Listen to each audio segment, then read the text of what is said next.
गोद में गिर गई लड़की। अरे ड्रिंक में नॉनसेंस। वो लड़की भी गिरेगी। बस अपनी प्लानिंग कड़क होनी चाहिए।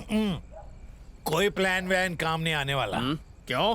क्योंकि विश्वसनीय सूत्रों से पता चला है कि लड़की को 2 बार MBA हुआ है, 2 बार। ओ ये कोई गुप्त रोग है? नहीं, लेकिन 12वीं में 4 बार फेल होना ये कैंसर से भी बड़ी बीमारी है। भाई औकात मेरे, तू बेचौला है, बेचौला बेचौला। हट, मैं बीच में नहीं पड़ने वाला। मैंने पहना है शराफत का चोला, मैं नहीं हूँ बिचौला। ओए घबरा मत, सीना तान के जाएंगे और लड़की का हाथ लड़की से ही मांग कर आएंगे अभी। मेरे भाई, उनके पास इतनी बड़ी बड़ी बंदूकें हैं, इतनी गोलियां मारेंगे ना कि अपने बैठने के भी वांदे हो जाएंगे। अच्छा? हाँ जी। पतीले का कच्चा बनवा ले। जी। ऑनलाइन मंगाओ या टेलर को बोलूं? मैं भैंस का पुतला ले आया हूँ, क्या करना है इसका? अरे ऊपर रख दे, क्या भरोसा भाग जाएगी तो। हनी, हाँ, ये पुतले का तू क्या करेगा? कुछ नहीं यार, एक ड्रामे के लिए जरूरत पड़ गई।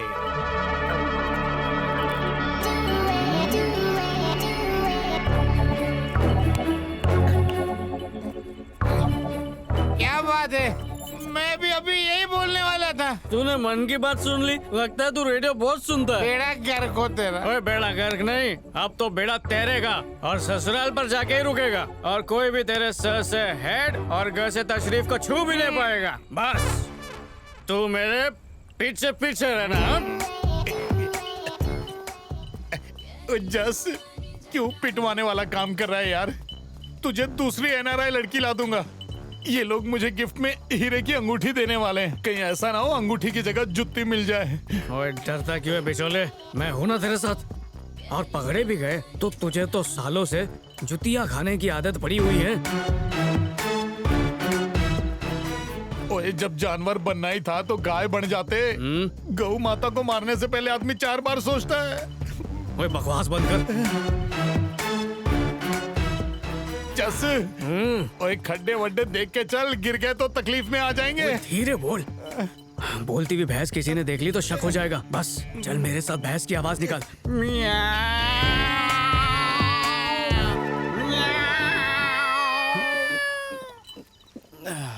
ओए भैंस चिल्ला रही है बिल्ली की आवाज में।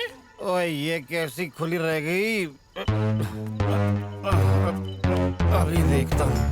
ओए रुक जा, तेरी भैंस की टांग किधर जा रही है? चल चल, खा खा के भैंस जितनी मोटी हो गई। और चल अब यहाँ से हिलना नहीं, वरना मार मार के 12 सिंगा बना दूंगा।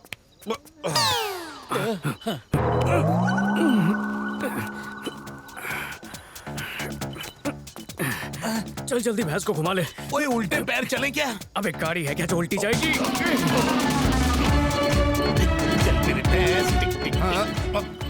ये फिर खुल गई।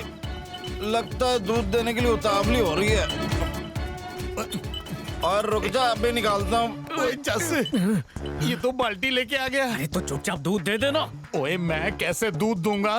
चुप कर। और क्यों नखरे दिखा रही है? और चल दूध दे दे। अभी मूड नहीं है। अच्छा रुक, अभी भैंस का इंजेक्शन लाता हूँ। जैसे वो इंजेक्शन लाने के भाग जाते हैं। कौन सी गोली मार रहा है? इंजेक्शन ही तो लगाएगा। ओए तू आगे, तुझे फर्क नहीं पड़ेगा। इंजेक्शन तो पीछे लगेगा। दोस्त के लिए एक इंजेक्शन नहीं लगवा सकता तू? इंजेक्शन लगने के बाद मेरा दूध निकल जाएगा। रुक, तेरी भैंस की अभी बताता हूँ मैं तुझे। ये ले मोटा वाला इंजेक्शन। अब मूड बना। मार दिया तेरी तो कभी दिखाता हूँ। ओ जस भाग ले। लोगों ने इंसानों को भैंस से डरता देखा होगा, लेकिन ये पहली भैंस है जो इंसान से डर के भाग रही है।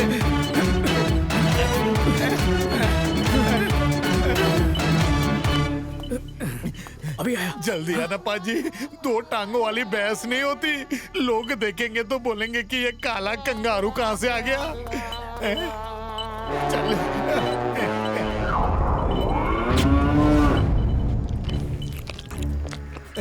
अरे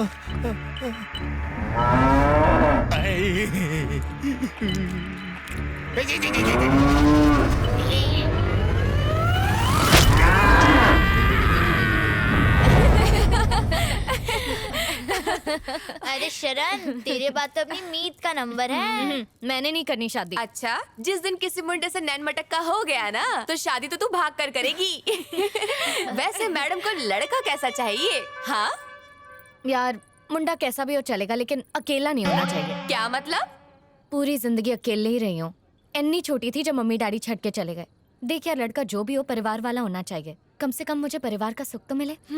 बचपन से इसी के लिए तो तरस रही हूँ। वो गल तो सही है। कम सुंदर होगा फिर भी एडजस्ट कर लूंगी मैं।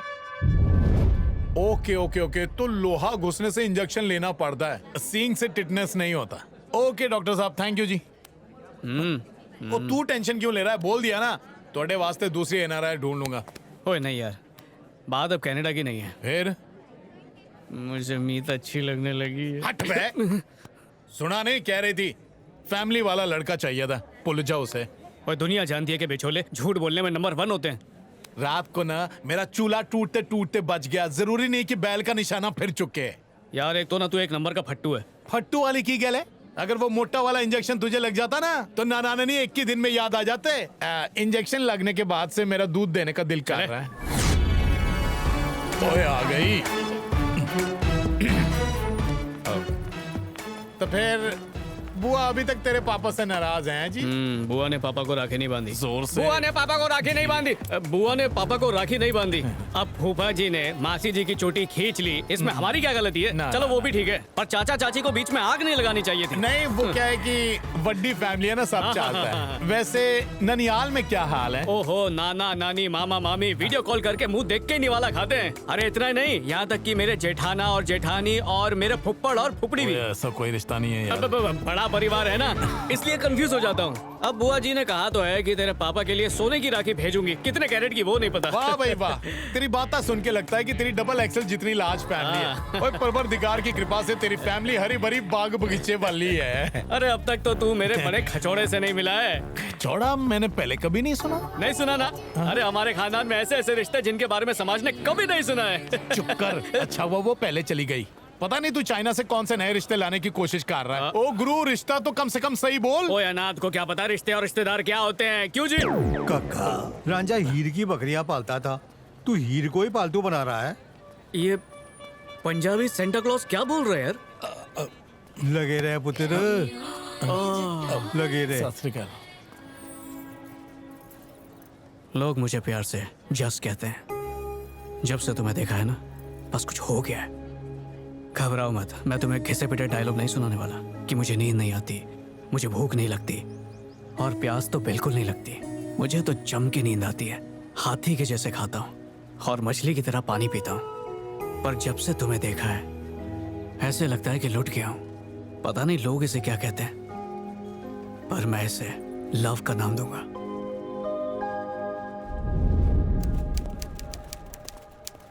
देर से आने की कसम खा रखी है। जाम लगा हुआ था इसलिए लेट हो गया। ट्रक से आया है?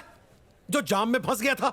आया तो मोटरसाइकिल से है ना? तो क्या मेरे मोटरसाइकिल पे लाल बत्ती लगी हुई है कि लोग देखकर रास्ता दे देंगे? बाप से बात करने की तमीज सीख। फालतू चीजें सीखने के लिए वक्त नहीं है। बाप हो गया आप मेरे घर पे, यहाँ पे आप मेरे सीनियर हो। अब बकवास बंद करो और बताओ काम क्या है। 3 महीने पहले रंगा बिल्ला का केस दिया था, आज तक उसकी बेल क्यों नहीं हुई? बेल कैसे हो जाएगी? तारीख पे तो गया नहीं। रंगा बिल्ला को कोर्ट की मर्यादा का जरा भी ख्याल नहीं है। वो तो गया था, मैं ही नहीं जा पाया। वकील होके तुझे इतनी अकल नहीं है कि एक वकील का तारीख पे हाजिर होना कितना जरूरी है? कोर्ट है पंजाब में और कोठी डाली है सिंध में। मैंने कहा है कि कोर्ट के बगल में बंगला डाल लो। तुझे कोर्ट के पास बंगला चाहिए?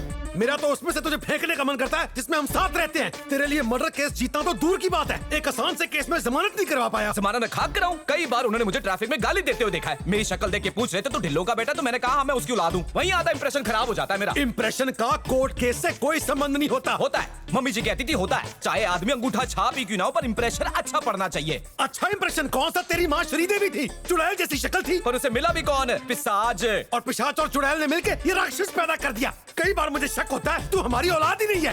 कितना अच्छा होता कि तू अस्पताल में ही बदल जाता। हाँ अच्छा होता बदल जाता, क्योंकि तुम्हारी इतनी अच्छी किस्मत नहीं है कि मेरे जैसा राजकुमार तुम्हारे घर में पैदा हो। अब अपनी बकवास बंद कर। तेरा मन हो तो कोर्ट बंद होने के बाद आया कर, पर मेरे साथ यहाँ आके बहस मत किया कर। तेरी इन्हीं हरकतों की वजह से वकील यूनियन में हमारी थू-थू हो रही है। कई वकीलों ने अपने चैम्बर के बाहर लिख दिया है, केस जीतना है तो इधर आओ, हारना है तो ढिल्लों के पास जाओ। और डैडी डोंट लूज हार्ट, हौसला रखो।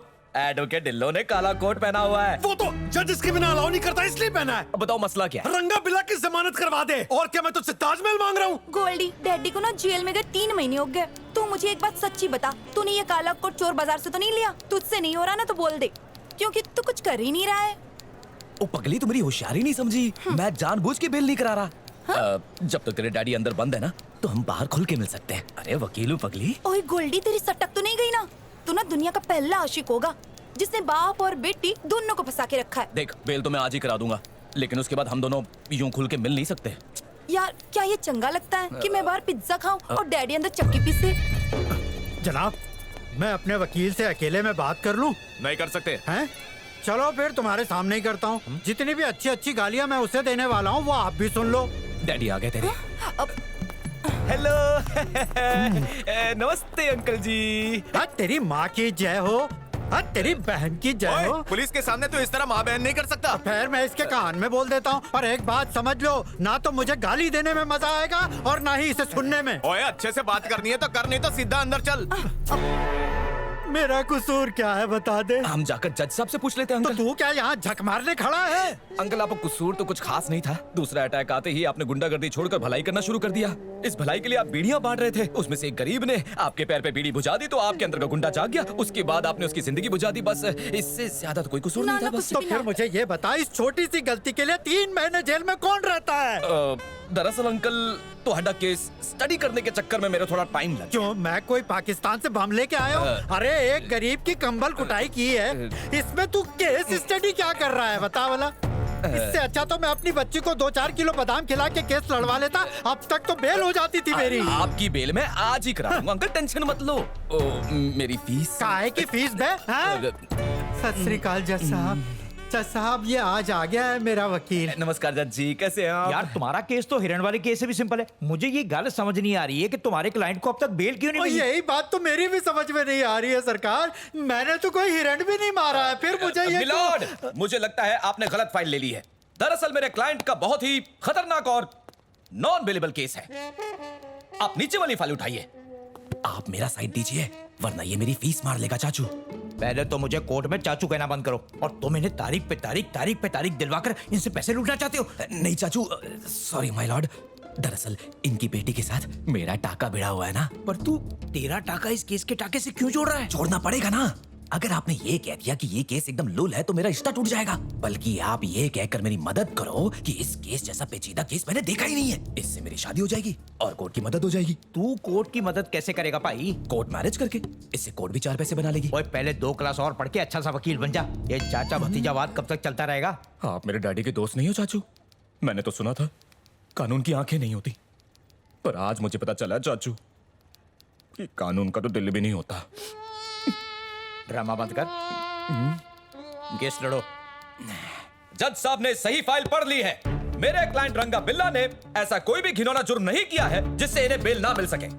मैंने दिन रात मेहनत करके खून पसीना एक करके इस फाइल को जज साहब के सामने पेश किया है। अगर इस केस को मैं नहीं लड़ रहा होता तो रंगा बिल्ला को आज काला पानी की सजा होती। जज साहब, केस मैंने आपको समझा दिया है, बाकी अपनी चतुराई से आप संभाल लीजिए। गोल्डी की फाइल पर इतना खून पसीना लगा हुआ है कि कुछ भी पढ़ने में नहीं आ रहा है। एसनी गोल्डी के कहने पर यह अदालत रंगा बिल्ला को बेल देती है। जय हो भाई बाप। देख लिया ना डैडी, आखिर आज आप आजाद पंछी बन गए।